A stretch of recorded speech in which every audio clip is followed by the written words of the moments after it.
الرجيم بسم الله الرحمن الرحيم يا أيها الذين آمنوا اتقوا الله حق تقاته ولا تموتن إلا وأنتم مسلمون يا أيها الناس اتقوا ربكم الذي خلقكم من نفس واحدة وخلق منها زوجها وبث منهما رجالا كثيرا ونساء واتقوا الله الذي تساءلون به والأرحام إن الله كان عليكم رقيبا يا أيها الذين آمنوا اتقوا الله وقولوا قولا سديدا يصلح لكم أعمالكم ويغفر لكم ذنوبكم ومن يطع الله ورسوله فقد فاز فوزا عظيما فإن خير الحديث كتاب الله وخير الهدي هدي محمد صلى الله عليه وسلم وشر الأمور محدثاتها وكل محدثة بدعة وكل بدعة ضلالة وكل ضلالة في النار أما بعد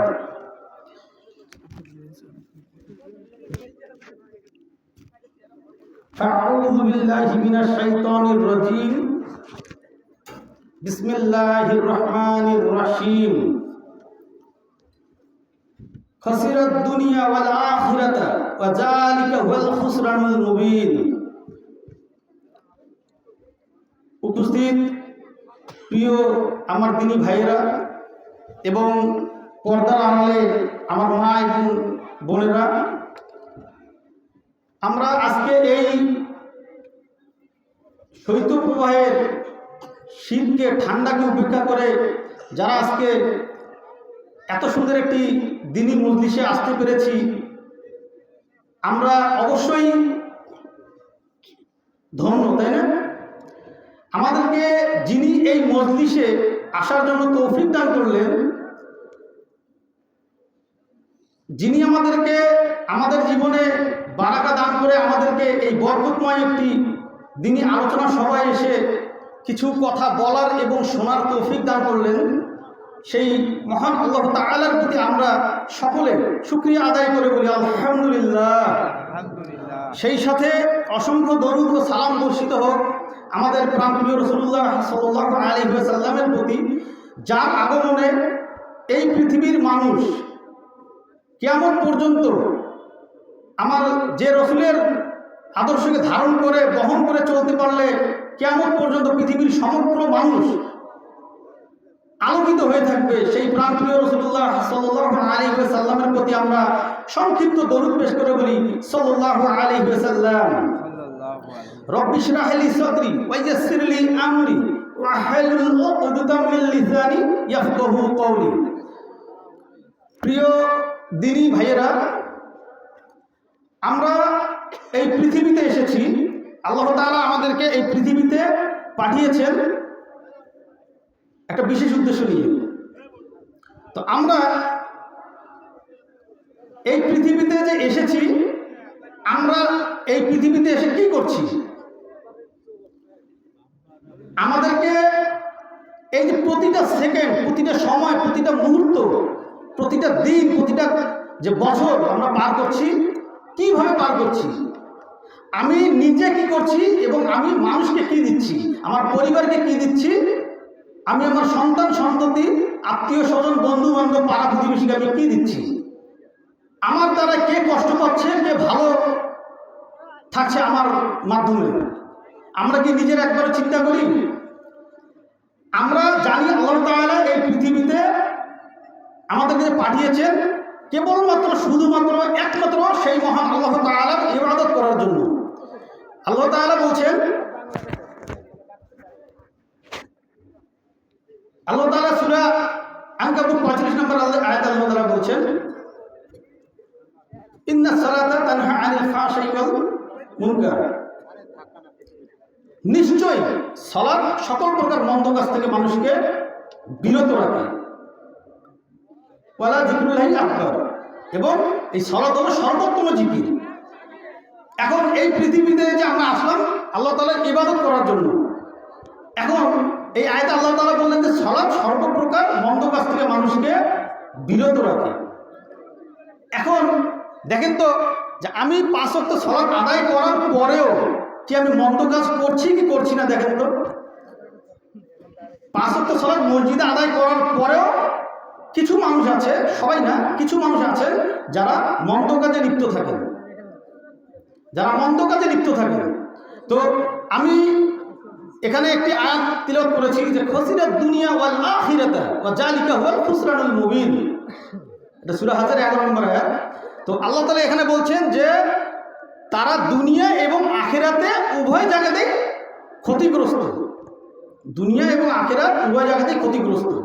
তো দেখেন আমি যে ক্ষতিগ্রস্ত এটা আপনি আপনার কাজে, আমি আমার কাজেই প্রমাণ করে দিব যে আমি ক্ষতিগ্রস্ত, আমি দুনিয়াতে ক্ষতিগ্রস্ত।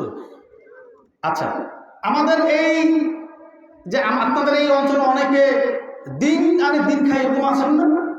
অনেক দিন মজুর ভাই আছেন যারা সারাদিন কর্ম করে দিনের যে হাজিরাটা পান, মজুরি পান, সেই মজুরিটা পেয়ে তিনি তার দিনাতিপাত করেন। দেখেন ইনি কীভাবে ক্ষতিগ্রস্ত।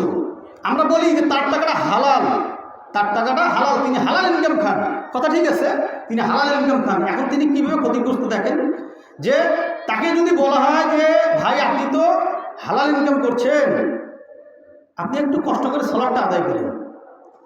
যদি ওই ব্যক্তি এই কষ্ট করে, সারাদিন কষ্ট করে যে টাকাটা ইনকাম করে, এই টাকাটা ইনকাম করার পরে যদি সে 5 ওয়াক্ত সালাতটা কন্টিনিউ করে, তাহলে তিনি দুনিয়াতেও সফল কাম, আখিরাতেও সফল কাম।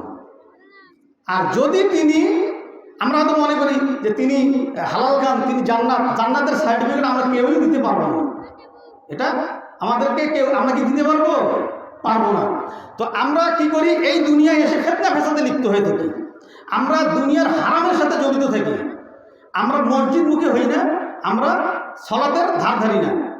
কি করি, আমরা মসজিদে যখন ঢুকি, যখন আমরা মসজিদে যাই, আমরা কোনো রকম সালাতটা আদায় করি, সালাতটা আদায় করে আমরা কতক্ষণে এখান থেকে বের হব, আমরা কতক্ষণে এই মসজিদের ঘরটা থেকে বের হব। অথচ আপনি হয়তো জানেন না যে মসজিদে আপনি যতক্ষণ থাকবেন ততক্ষণই আপনি নিরাপদ।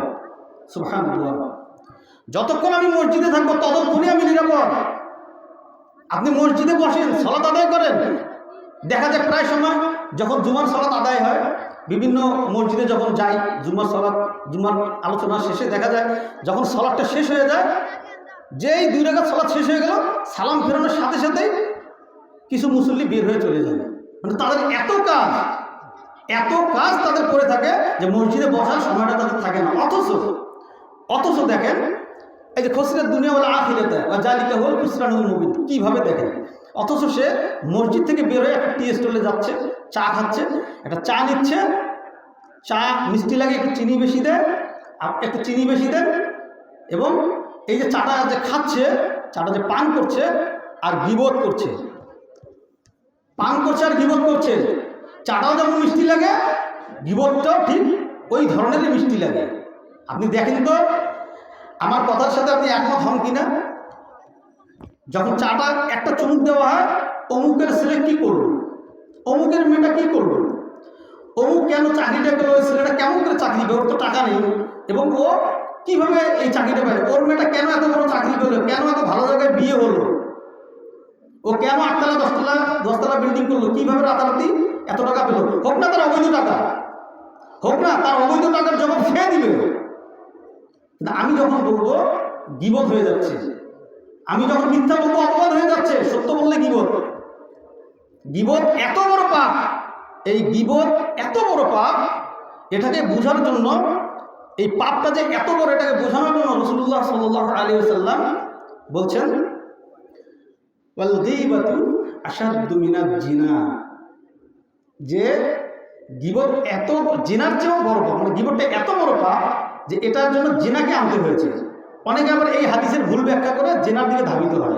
নাউযুবিল্লাহি মিন যালিক, আল্লাহ তাআলা আমাদেরকে হেফাজত করুন। আমরা সবাই বলি আল্লাহুম্মা আমিন। গীবত এত বড় পাপ, এই পাপটাকে বোঝানোর জন্য জিনাকে আনতে হয়েছে।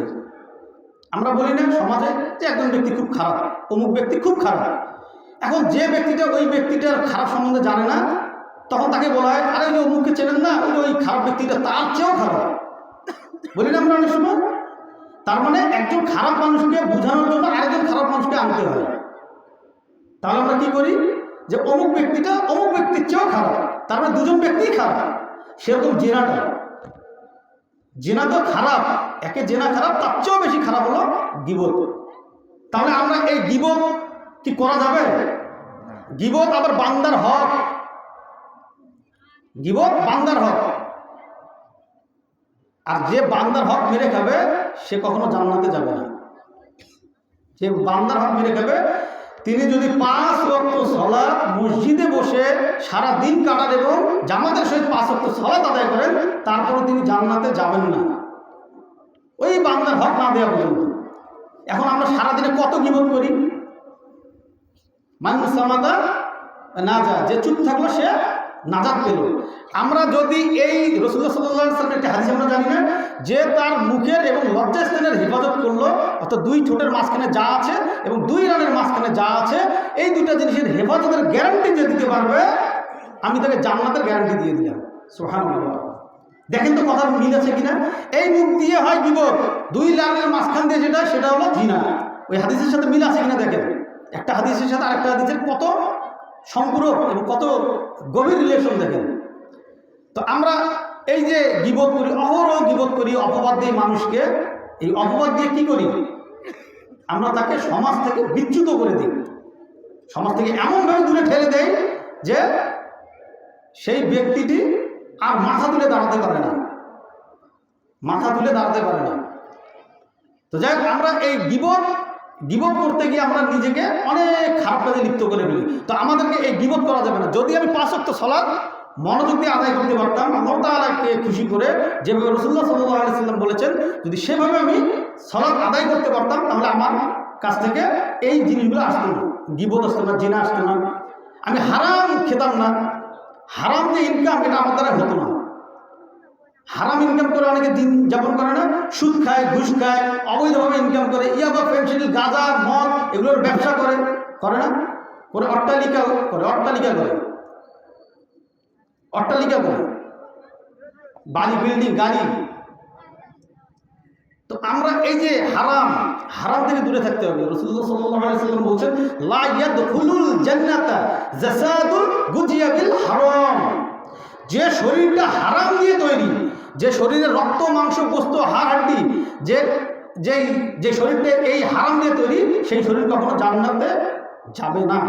লা ইয়াদখুলুল জান্নাতা জাসাদুন গুজিয়া বিল হারাম। যে শরীরটা হারাম দিয়ে তৈরি, সেই শরীর জান্নাতে যাবে না।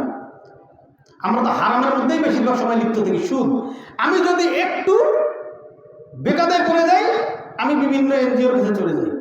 ঠিক আছে, অনেকে ভুল করে চলে যায়, তাকে ক্ষমা চেয়ে সেখান থেকে রিটার্ন হতে হবে।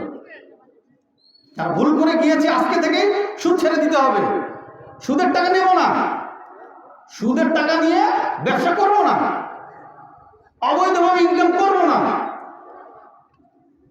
তাই না? আমাদের শায়েখ আব্দুর রাজ্জাক বিন ইউসুফ হাফিজাহুল্লাহ বলেন না, যে বেটা ভিক্ষা করে খাও, তবু সুদের উপরে চলো না, হারাম খেও না, অবৈধভাবে ইনকাম করো না, বলেন না শায়েখ? আমরা জানি, অনেকে শুনেছি এই কথাগুলো। তো আল্লাহ তাআলা বলছেন সূরা বাকারার 168 নম্বর আয়াতে, ইয়া আইয়ুহান নাস কুলু মিম্মা ফিল আরদ হালালান তাইয়্যিবা ওয়ালা তাত্তাবিউ খুতুওয়াতিশ শাইতান ইন্নাহু লাকুম আদুউম মুবিন। হে মানব সকল, এখানে দেখেন আল্লাহ তাআলা বলছেন ইয়া আইয়ুহান নাস, হে মানব সকল। এখানে কিন্তু শুধু মুসলমানকে বলে নাই, শুধু মুসলিম বলে নাই, শুধু ইমানদার বলে নাই, শুধু মুমিনকে বলে নাই।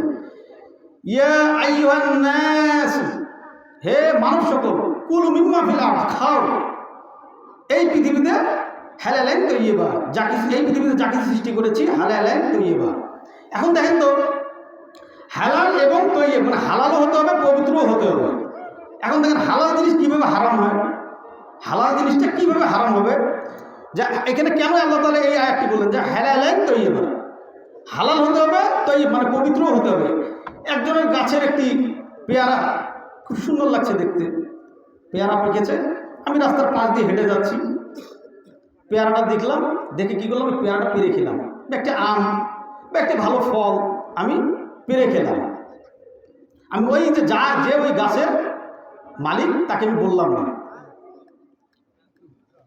হালাল, খাদ্যটা হালাল। পেয়ারা কি হারাম? পেয়ারা হারাম? হারাম না, পেয়ারা হালাল। কিন্তু তৈয়ব হলো, পবিত্র হলো? পবিত্র হলো না। তার মানে আল্লাহ তাআলা বলছেন হালালও হতে হবে, পবিত্রও হতে হবে। বলে না অনেকে যে দুধ বেচে মদ খায়, কেউ মদ বেচে দুধ খায়, নাউযুবিল্লাহ মিন যালিক, দুটাই হারাম, কোনোটাই জায়েজ নেই। দুধ তো হালাল না, কিন্তু তৈয়ব হলো না। আপনি মদ বেচে দুধ কিনলেন, তৈয়ব হলো, পবিত্র হলো? অবৈধ টাকা দিতে হজ হবে না, তাহলে কীভাবে ওটা হালাল হলো? তো কোনোটাই ভালো না। অনেকে বলে যে মদ বেশি দুধকে সে ভালো, নাউযুবিল্লাহ মিন যালিক, এই ফতোয়া কোথায় বলবে? অনেকে বলে। তাহলে আমাদেরকে হালালভাবে চলতে হবে, আল্লাহ তাআলা বলছেন। আল্লাহ তাআলা বলছেন। আর আমরা তো মদ, গাঁজা, ইয়াবা, ফেন্সিল, চরস, আফিম যা কিছু আছে সব কিছু আমাদের যুব সমাজ তো ভক্ষণ করছে, এগুলো পান করছে, আমাদের অনেক বয় বুদ্ধরাও এগুলো করছে। 31st নাইট গেল না কিছুদিন আগে, এই 31st নাইটে অনেক বয় বৃদ্ধরা জেনা করেছেন, মদ খেয়েছেন, তারপর অশ্লীল ছবি দেখেছেন, বেগানা নারীর সাথে হাতে হাত রেখে 31st নাইট পালন করেছেন। কেউ সরাসরি, কেউ ফোনে। আছে না এরকম আমাদের সমাজের চিত্র? এগুলো হবে, যার কারণে আল্লাহ তাআলা এগুলো কোরআনে সব বলে দিয়েছে। এগুলো হবে, এই পৃথিবীতেই হবে। এগুলো তো কিয়ামতের ময়দানে হবে না। এগুলো কিয়ামতের ময়দানে হবে নাকি আমাদের এই বাংলাদেশে হবে না? এগুলো সব পশ্চিমা কান্ট্রির জন্য। পশ্চিমা কান্ট্রি ওরা তো শেষ, ওদের হিসাব আলাদা। আমাদের যুব সমাজ বলে যে পশ্চিমা কান্ট্রি এত অন্যায়, অত্যাচার, এত পাপে লিপ্ত, কই তাদের তো ভূমিকম্প হচ্ছে না, তাদের জলসহস হচ্ছে না, তাদের তো প্রাকৃতিক দুর্যোগগুলো হচ্ছে না। এখানে একটা কথা বলি, যারা পশ্চিমা কান্ট্রি, যারা অধিবাসী, যারা বাসিন্দা, তারা এই যে পাপগুলো করে না, আমাদের শিক্ষিত যুব সমাজের মধ্যে এই চিন্তাটা আসে বেশিরভাগ। শিক্ষিত যারা একেবারে খুব পড়াশোনা হায়ার এডুকেটেড লেভেলের, যারা হায়ার এডুকেটেড লেভেলের যারা, তাদের কথা বলছি, যে তারাই এই কথাগুলো বলে যে কই পশ্চিমা কান্ট্রিতে তো এত জেনা হচ্ছে, এত মদ খাচ্ছে, এত অবৈধ কাজ হচ্ছে, এত হারামের সরাসরি, কই সেখানে তো ভূমিকম্প হচ্ছে না। অথচ মুসলিম কান্ট্রিগুলোতে কেন হয়? তুরস্কে কিছুদিন আগে ভূমিকম্প হলো না? অনেক বড় একটা ভূমিকম্প হয়েছে। এই ভূমিকম্প কেন হয় ভাইয়েরা? আমরা কি বলতে পারবো ভূমিকম্প কেন হয়? ভূমিকম্প হয় আমাদেরই, আমরা যে অন্যায় অত্যাচার করি, আমরা যে অন্যায় অত্যাচারগুলো করি, আমাদের দুই হাতের ইনকাম। এই ভূমিকম্প আমাদের দুই হাতের ইনকাম। আমরা দুই হাত দিয়ে এটাকে ইনকাম করে আমাদের এই পৃথিবীর মধ্যে নিয়ে আসছি। আমরা যদি আজকে অশ্লীলতা, ব্যয়বনা, মদ, জুয়া, নারী, গান বাজনা এগুলো যদি বাদ দেই, এই পৃথিবীতে ভূমিকম্প ইনশাল্লাহ হবে না। এটা রাসূলুল্লাহ সাল্লাল্লাহু আলাইহি ওয়াসাল্লাম হাদিস বলছে। তো যাই হোক, আমরা এই হারাম থেকে আমরা দূরে থাকবো, আমরা হালাল খাবো, সবসময় হালাল খাবো। এবং অশ্লীল যে ছবি দেখা, আমি যে মন্দ কাজগুলো আমরা করবো না। কিয়ামত হবে, বিচার দিবস হবে, আপনার বিচার হবে। এই দুনিয়ায় যত মন্দ কাজ করবেন, যত পাপ করবেন, প্রতিটা কাজের বিচার হবে, প্রতিটা কাজ।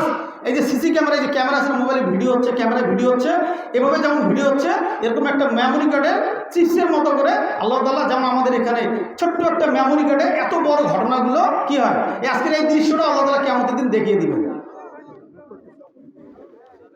কাল্লা ইযা দুক্কাতিল আরদু দাক্কান দাক্কা ওয়া জাআ রাব্বুকা ওয়াল মালাকু সাফফান সাফফা। সূরা ফাজর আল্লাহ তাআলা বলছেন কিয়ামত হবে, কিয়ামত এই পৃথিবীতে কিয়ামত হবে। এবং আল্লাহ তাআলা এই বিচার দিবসের দিন সেই যে কিয়ামতের ময়দানে ফেরেশতাদেরকে নিয়ে কয়েকটি স্তরে পুরো কিয়ামতের ময়দানটিকে ঘিরে রাখবেন, এবং সবাই নগ্ন অবস্থায় হাসরের ময়দানে আল্লাহ তাআলার সামনে গিয়ে সবাই নগ্ন অবস্থায় দাঁড়াবেন, সবাই নগ্ন অবস্থায় দাঁড়াবেন, এবং আমলনামা আল্লাহ তাআলা দিয়ে দিবেন। ফাআম্মা মান উতিয়া কিতাবাহু বিয়ামিনি, যে তার আমলনামাটা ডান হাতে পাবে, ফাসাউফা ইউহাসাবু হিসাবাই ইয়াসিরু, যে তার আমলনামা ডান হাতে পাবে, তিনি হাসতে হাসতে হাসতে হাসতে জান্নাতে চলে যাবেন। ওয়াম্মা মান উতিয়া কিতাবাহু ওয়ারা যারিহি, যা তার আমলনামা পেছন দিক থেকে বাঁ হাতে পাবে, তিনি ধ্বংসের দ্বার মধ্যে এবং চিরস্থায়ী জাহান্নামে চলে যাবেন। নাউযুবিল্লাহ মিন যালিক। আল্লাহ তাআলা আমাদেরকে এ থেকে হেফাজত করুন। আমরা সবাই বলি আল্লাহুম্মা আমিন।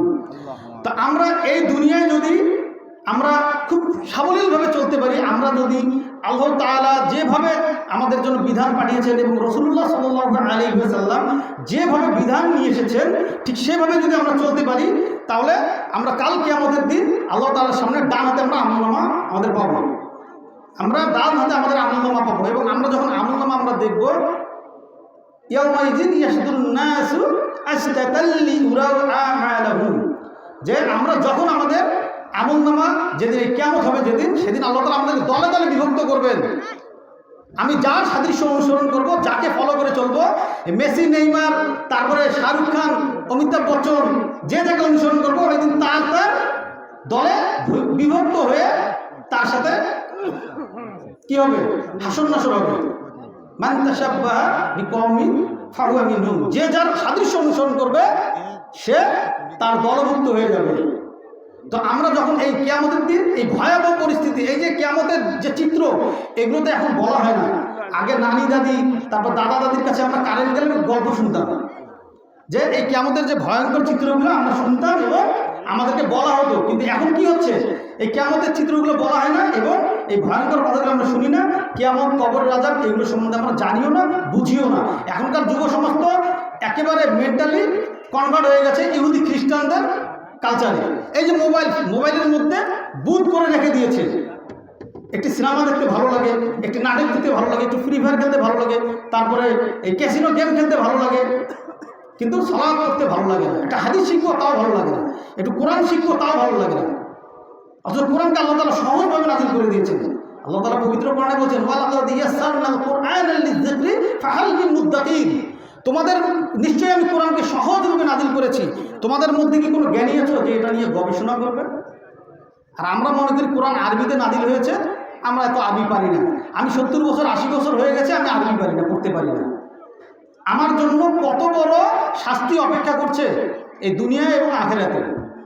তো যাই হোক, আমরা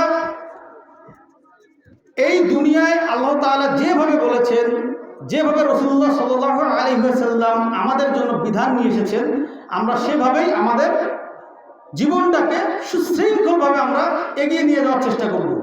আর কোরআন এবং হাদিসের বাইরে যাওয়ার কোনো অপশন নাই। আপনি জীবনে যা কিছু করবেন কোরআন এবং হাদিস অনুযায়ী হতে হবে। আপনি ভালো কাজ করছেন, যদি কোরআন এবং হাদিস অনুযায়ী না হয়, আপনার কোনো লাভ হবে না, আপনার কোনো লাভ হবে না। তো আমরা ভালোবাসবো একজনকে আল্লাহ তাআলার জন্য, একজনকে ঘৃণাও করবো আমি আল্লাহ তাআলার জন্য। আমি বন্ধুত্ব করবো আল্লাহ তাআলার জন্য, আমি ঘৃণাও করবো আল্লাহ তাআলার জন্য। আমি সালাতে যাচ্ছি মসজিদে, আমি কি করবো? আমার পাশের বন্ধুটিকে আমি সাথে করে জোর করে নিয়ে যাবো। দেন না, দাওয়াত দেন, আমি ভালো দিন আবেদ হব। কিন্তু ফাওয়াইলুল লিল মুসাল্লিন আল্লাযীনা হুম আন সালাতিহিম সাহুন, এই মুসল্লি হওয়া যাবে না। যার সালাতের ব্যাপারে ঠিক নেই, যে সালাতের ব্যাপারে উদাসীন, যে সালাতের ব্যাপারে বেখেয়াল, তাকে আল্লাহ তাআলা জাহান্নামের ওয়াইল নামক গর্তে নিবদ্ধ করে দিবেন। নাউযুবিল্লাহি মিন যালিক। তাইলে লোক দেখানো সালাতটা আদায় করা যাবে না। সূরা মাউনটা আমরা যদি সূরা মাউনটাও একটু ভালো করে পড়ি, তাহলে সূরা মাউনে আল্লাহ তাআলা এই যে যারা কিয়ামত দিবসকে অস্বীকার করে, এগুলো বিস্তারিত বর্ণনা দিয়ে দিয়েছেন। তো যাই হোক, আমরা যতটুকু আলোচনা শুনলাম কোরআন এবং হাদিস থেকে বলার চেষ্টা করেছি আমি। তো যদি কোরআন এবং হাদিসের সাথে মিলে যায়, আমরা এগুলো পালন করার চেষ্টা করব এবং আমল করার চেষ্টা করব। আল্লাহ তাআলা আমাদেরকে সেই তৌফিক দান করুন। আমরা সবাই বলি আল্লাহুম্মা আমিন। আরেকটি কথা বলি, যে আমরা বিভিন্ন শায়েখদের কথা শুনি, আসলে এই কথাটা শুধু শোনার ক্ষেত্রেই শুধু শুনি, এরকম করা যাবে না। আমাকে আমল করতে হবে, আমি পালন করব। শুধু আমি নিজে আমল করব না, এগুলো আমরা মানুষের মধ্যেও ছড়িয়ে দিব। আমি যতটুকু জানি, রাসূলুল্লাহ সাল্লাল্লাহু আলাইহি ওয়াসাল্লাম বলছেন, বাল্লিগু আন্নী ওয়ালাউ আয়াত, প্রচার করো যদি একটি আয়াতও জানো। ওয়ামা আলাইনা ইল্লাল বালাগ, আমার কি কাজ থাকে? আল্লাহ তাআলা বলছেন, ওয়ামা আলাইনা ইল্লাল বালাগ, আপনাদের তুমি পৌঁছে দেন, মানা না মানা তার ব্যাপার।